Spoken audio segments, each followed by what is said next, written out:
Uphinza waba into kodwa mbukeli sehlelweni Litsini libandla ngithamko simbuyisa mbukeli ngiyavusela ngiyakubingelela la ukhona ngabe usekhaya usithatha kusigujana ngabe ku-YouTube siyabonga kakhulu mbukeli sehlelweni ngembukeli Litsini libandla hlelo leli mbukeli la khona siba khona abantu abatenkolo sisakhona embhalweni lekulibhayibheli hlelweni ngembukeli siba nabo ke bafundisi nebana abaqeqeshekile ngetenkolo mbukeli ke lamuhla sitakhulumisa indzaba lenkulu kakhulu indzaba yebaprofethi kuthi ngabe vele yini umprofethi mbukeli ke umuntu akavete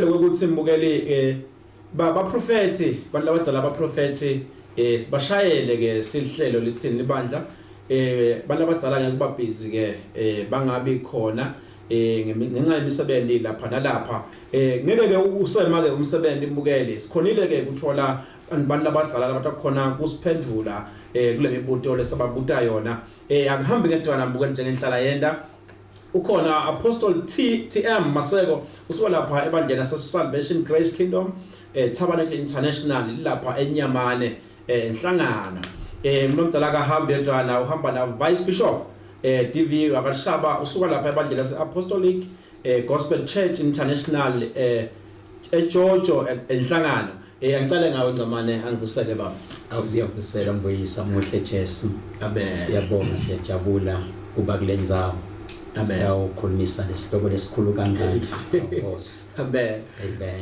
sibingelele nakuba belishaba siyabingelela ncike kaNkulunkulu siyathokoza kuba kule ndzawo egameni laJesu amen angivusele Vice Bishop Shaba siyabonga kakhulu mfundisi kuba kumenya nje ukukhuluma lesihloko lesi amen sibuka silula kanti simadima ngoba sikhuluma ngebantu kunjani masikhuluma ngebantu abantu bathinteka ngezinhlobo lezihlukahlukene ngoba ke siyabonga ukuthi sitokhuluma ngaso kulendzawo lapho live lonke litawuthola lelitholako lisitakale nalisitakala khona siyabonga ukuthi abasitakali bonke abantu ngalonye amen ngoba labanye badla ngakho amen ngabande asivele singene kiyo Apostle wami lenzaba iyashisa yona nemukeli ngiyacabanga ekhaya sovele soyigadzile kodwa babe nasikhuluma nje ngemprofethi waNkulunkulu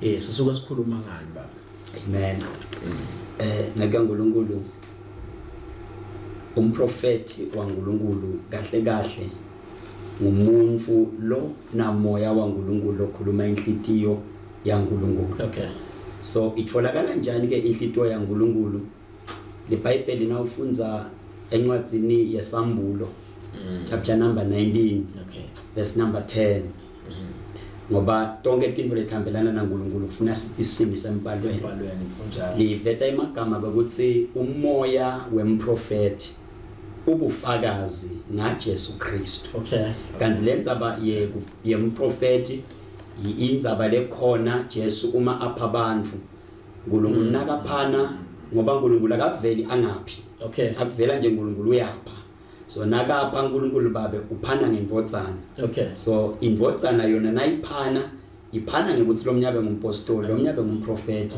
the fivefold ministries moya longcwele nakapha yena upha ngale tipho takhe moya so indzaba lekhona leyemprofeti kepha ke njengoba ngivetile ukuthi lenzaba kulo chapter number 19 verse 10 okay encwadzi yesambulo umoya wemprofeti bufakazi ngaJesu Kristu umprofeti waNkulunkulu kulo Ephesians chapter 4 ngumuntu lo khuluma inhlitiyo yaNkulunkulu to edify the church not for his own good but to edify the church as a edify lelibandla uveta kufakazi ngaJesu Kristu ukuthi our focal point kahle is Jesus uveta Jesu Kristu amen ngiyabonga ngosiyami babe Vice Bishop njengomuntu omdzala ngiyacela nawe babe ukuthi usikhanyisele sinembukele ukuthi kodwa nasikhuluma ngemprofethi waNkulunkulu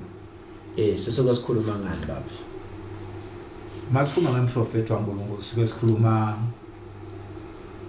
ngemuntu lokhuluma lokushiwo uNkulunkulu okay uthatha emavi ankulunkulu awatshele bantu. Okay.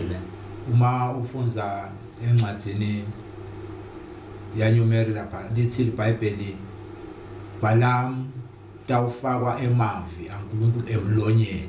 Okay. Usho ukuthi Balaam angabaphendulana naBalaki. Akukhulumi Balaam, ukhuluma uNkulunkulu ngoba uthe uNkulunkulu utawufika umtshele ukuthi umprofethi waNkulunkulu ukhuluma imessage eqhamuka kuNkulunkulu uyatshelwa ukuthi utawuthini. Okay.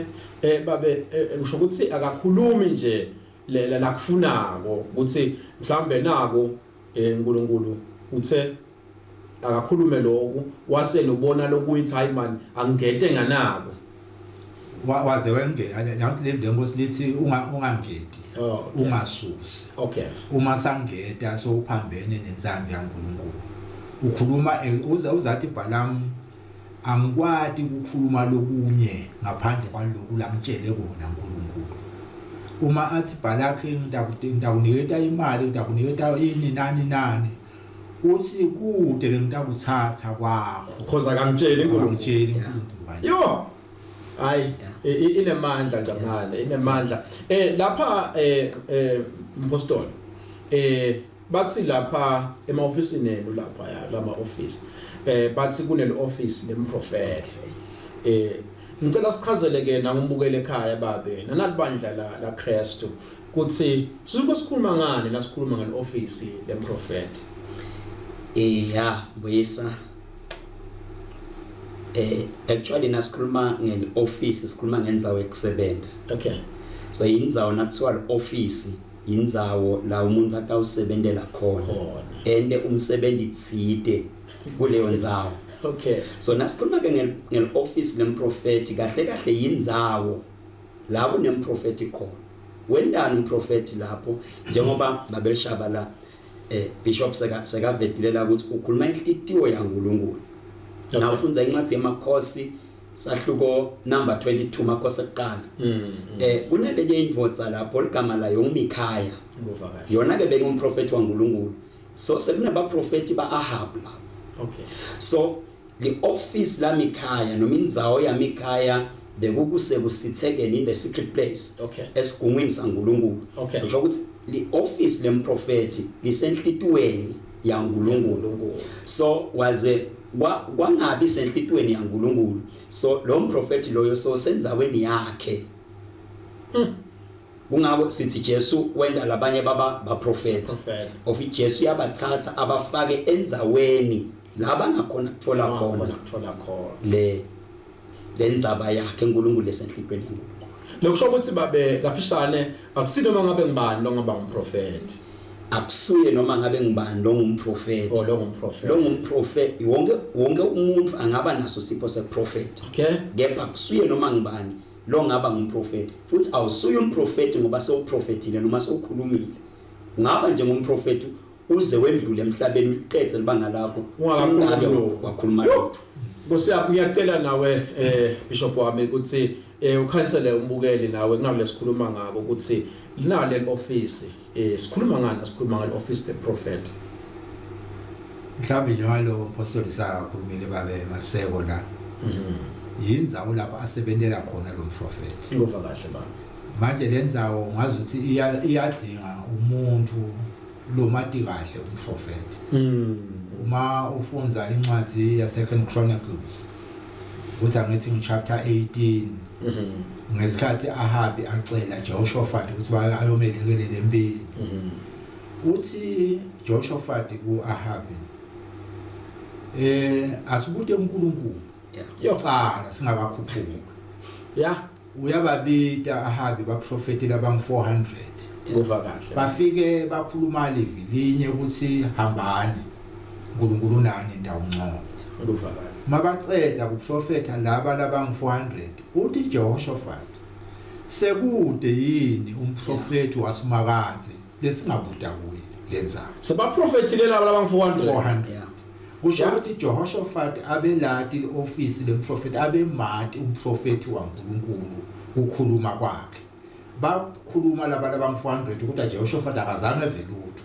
Akayivanga imessage libuya uNkulunkulu ukuthi uNkulunkulu lona uthi hambani.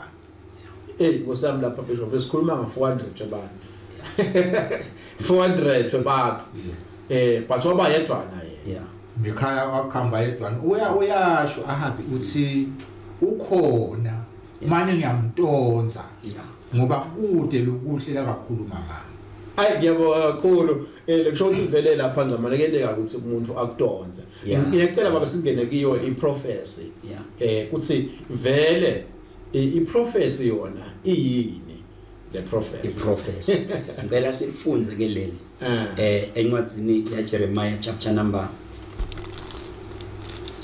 23 nasifunza verse 17 na 18 okay ufunzeka kanje baqhubeka bakhulume kulaba ngenzelelako bathi simakadze uthi ngitawuba nekuthula kubo bonke labalandzela ingani netinhlitiyo tabo bathi kude lokubi lokutanehlela verse 18 uthi kodwa ngubani emkhathini wabo loke wema ebandleni lasimakadze ukuthi abone noma eve livi lakhe so iprofesi livi lasimakadze okay ngabeta kanjena ngekuya uNkulunkulu uma sisuka kuGenesis siyawufika ekudalweni kwaJesu sizathu sekuthi Mateyu abhale igenealogy yaJesu abeveta ukuthi Jesu utalwa kwakhe uyifulfillment yeprofesi lokho baprofeti basenvulo bonke bebakhuluma ngaJesu ngephethi kathi intetho uNkulunkulu sewukhuluma ngaye hayi ngebaprofeti nje okay so iprofesi inhlitiyo yaNkulunkulu ibheka kubantu hayi lokufunwa abantu ngiyabonga kakhulu zamane embukele ekhaya sisakhulumisana indzaba yeprofesi siyabuya ke embukele sachiya khona etitolo hlala nathi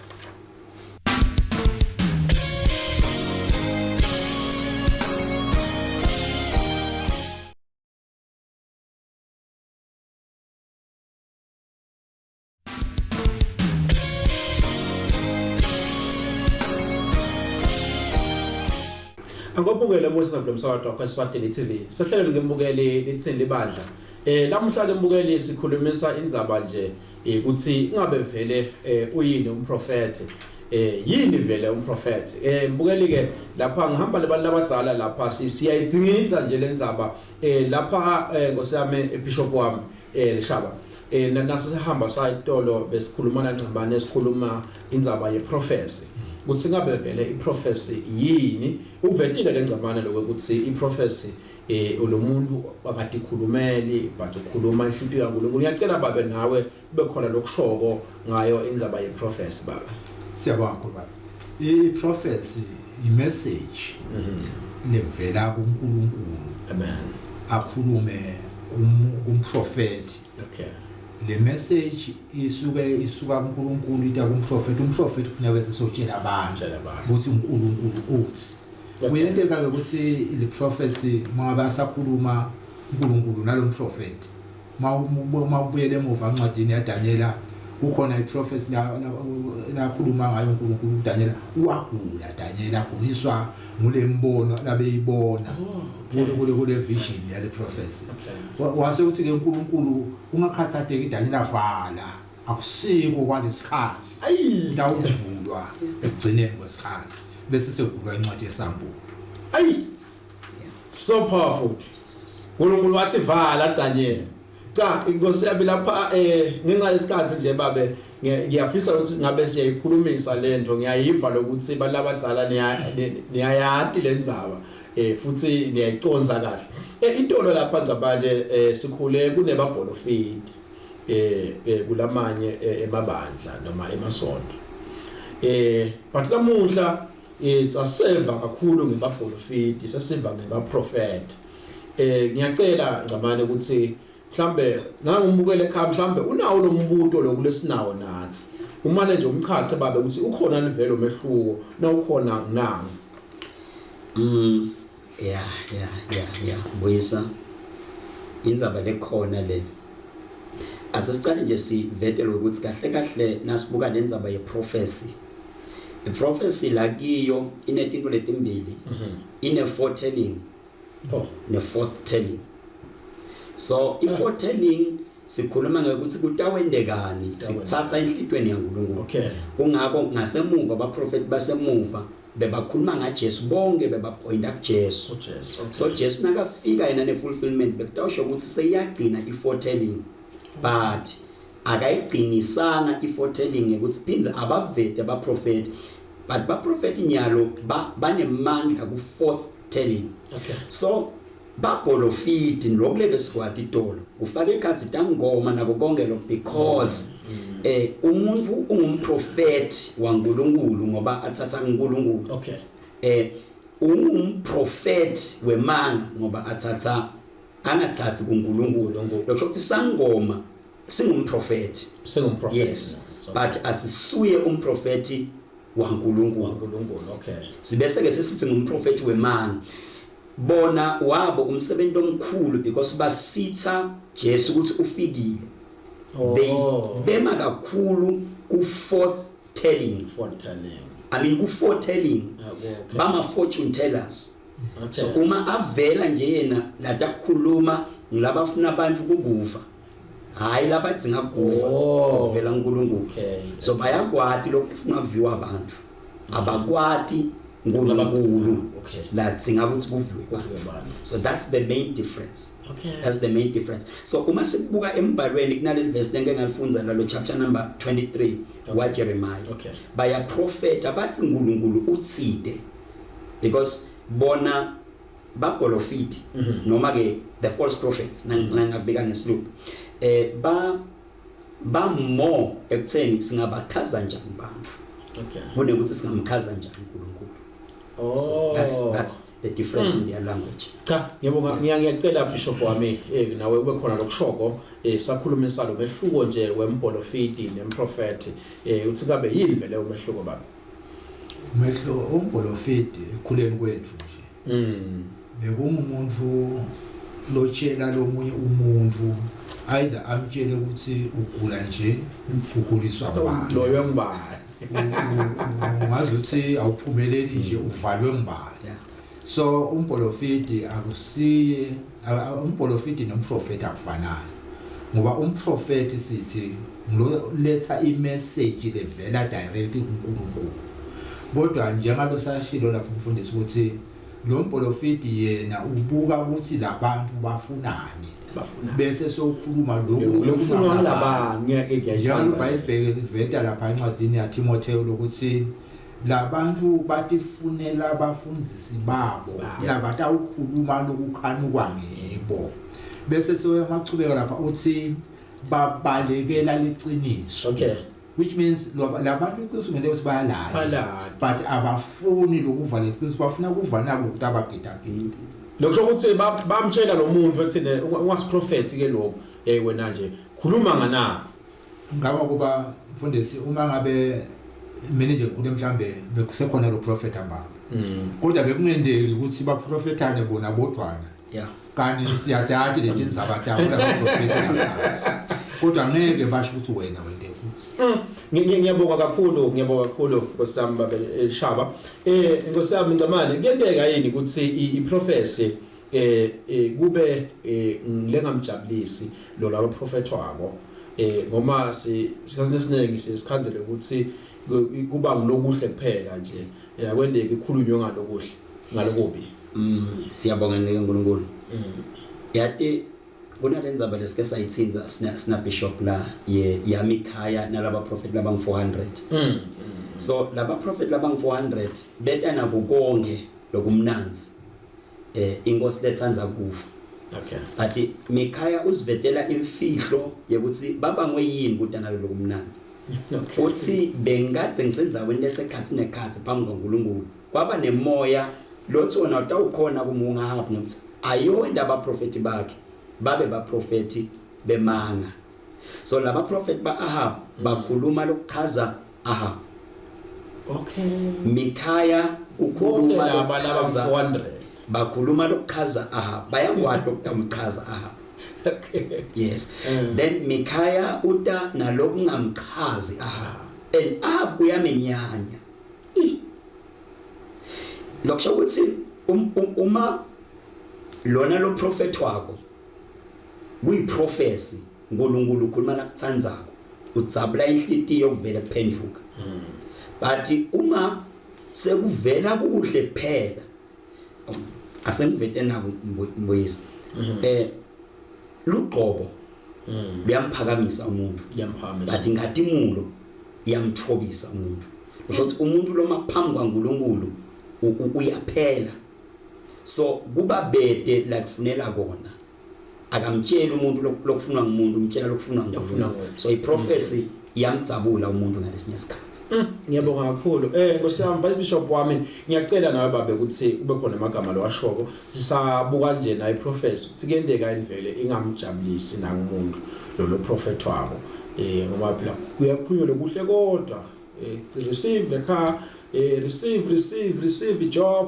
kufuna ngathi ngahlala njalo sonke isikhathi ngiyabonga kakhulu mfundisi ngiyafisa lokuthi siyathi lokuthi mawufunda encwadini ya Matthew chapter 7 verse 15 lapha verse 16 wakhona uthi niyawubati ngetithelo tabo okay so ngalesikhathi sebakhuluma lokuhle kuphela uNkulunkulu akakhulumi lokuhle kuphela uNkulunkulu ukhuluma lokuthandwa nguye uma ngabe bantwana bakhe bente kahle uNkulunkulu for ukuthumela imessage lethi badumise uma ngabe bantwana bakhe bente kabi ukuthi uthumela live ukuthi ngithi ababhanisha babanishele lokhu labakwendile kodwa mabaphinze baphenduka ababuya kimi ndaphinze kubemukele so iProphecy iqhamuka ngathi tonke inhlangothi ngoba iyaqhamuka ipunishment mawubuka indzaba ku Acts chapter 5 Ananiya lapha ukhuluma emanga ngoba athi ukuthi bebangekho bophethe abakabo kanti uNkulunkulu sokwembulile kuphethe so ayiletha le message ayimjabulisanga Ananias leyo Prophecy yambulana kwafana nje nemkakhe nkosiyami ngiyafisa sikhulume amagama ekugcina nje nkosiyami apostoli wami singakangene ngimoya ngamaster asuke prophet Jesus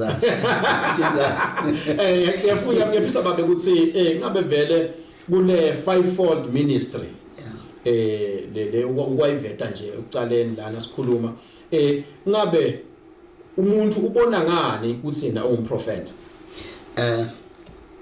njengoba ngingaveta ukuthi uma apha uNkulunkulu phana ngaJesu bese Jesu phana ngale fivefold ministry lena yakha libandla la uNkulunkulu lengumtimba waJesu so kude wathi kwekuthi mhlawumbe wena ungumprofeti njengoba ngibethe ukuthi kuyendeka umprofeti abe ngumprofeti but angakhulumi lutho lokukhona azawu yes lokukhona bakhe nje budale umehluko lomkhulu so lokho ukwathi ngani ukuthi mina umsebenzi wami muphi kufanele njengoba sibete ukuthi lenza ku office leli kuba netinto letendeka la office letendiwa nguNkulunkulu mina uNkulunkulu niba nebudlelwane nimqoqe akufundzise uNkulunkulu tinto ngoba lento lena uyephana ngiyabonga babe ngiyabona adaso usuyaqhubeka ngalesikhathi sesiyangishaya lapha ngiyacela ukuthi vice bishop nawe kube khona lokushoko ukuthi la kule fivefold ministry ngabe vele umuntu ubona ngani ukuthi yena umprofeti kude lenye indlela langabona ngayo umuntu ngaphandle ukuthi kwembulwe uNkulunkulu Jesu uyafika emhlabeni wenda wonke umsebenzi kodwa waqala kwenta umsebenzi uba umprofeti at the age of 30 years mawufunda incwadi ya Luka chapter 1 verse 67 iBhayibheli liveta ukuthi Zakaria wagcwaliswa ngamoya longcwele waso uyaprofeti so which means uNkulunkulu lo watiko ukuthi this is the right time ukuthi lona sengade embula ukuthi umsebenzi wakhe ngolo ngiyabonga kakhulu babe nkosami ngibukele ekhaya uyativela abantu labadzala ngempela dinjo labuchopho leti bantu uyabona nawe mbukela ukuthi baceceshekile balabadzala abafahli nje emahlathi indzaba yemprofeti siyaphinze sibuye nayo evikeni lelitako mbukele sesinde siyikhulumise futhi siyibuke kahle ukuthi ngabe lenzaba yiprofeti iyini ngaloko mbukele ngibonga kakhulu abantu abathi isikhathi abangiphesona nawe mbukele ngiyakubonga ekhaya hlala nathi ke mbukele sengumsatho Thombe Eswatini TV sibonga semaswati usale kahle